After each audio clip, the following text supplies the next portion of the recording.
Hold कर सकते हैं। ओएमसीज पे क्या अभी पोजीशन होल्ड करनी चाहिए क्या? देखिए, ओएमसीज की हम बात करें और स्पेशली मैं आईओसी की बात करूं तो नतीजे इस बार के उत्साहजनक नहीं थे। बिल्कुल। और वही चीज है कि अगर रिजल्ट्स अच्छे नहीं आ रहे हैं तो मार्केट अच्छे से उनको पनिश भी कर रहा है। तो वही कारण आईओसी में ड्रॉप जो हुआ है प्राइसेस में उसका हमको देखने को मिल रहा है। पर ये ड्रॉप कहाँ तक जा सकता है?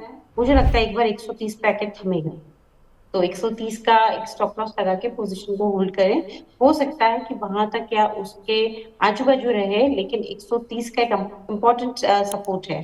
तो 130 के ही स्टॉप लॉस के साथ मैं होल्ड करने की सलाह दूंगी। लेकिन ऊपरी स्टॉप पे 164 165 पे निकलने का भी कोशिश करें, क्योंकि स्टॉक अभी ट्रेंड में जो है वो वीकनेस के में है।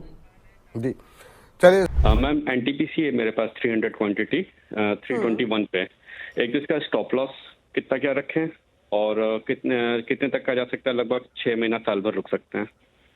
जी, तो 6 महीने से लेके 1 साल का टाइम फ्रेम लेके चल रहे हैं एनटीपीसी के अंदर, और जो खरीदारी का भाव है वो है 321 रुपए का, क्वांटिटी है 300। इस टाइम पे जो करंट मार्केट प्राइस चल रहा है वो चल रहा है 410 का, तो ऑलरेडी इस टाइम पे थोड़े बहुत प्रॉफिट में तो ऑलरेडी है। लेकिन सबसे मेन चीज है कि स्टॉप लॉस कहाँ पे मेंटेन करके चले, मानस सर?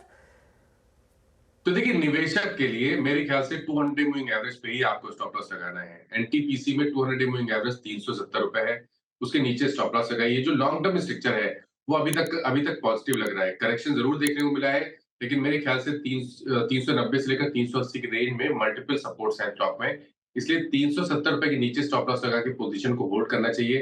और अगर ध्यान रखिए 430 रुपए के ऊपर निकलेगा तो जो नेक्स्ट मूव होगा उसमें शायद आपको 510 520 तक के भाव स्टॉक दिखा सकता है। ओके, चलिए, तो ये एनटीपीसी पे आई होप आप सबको राय मिल गई होगी।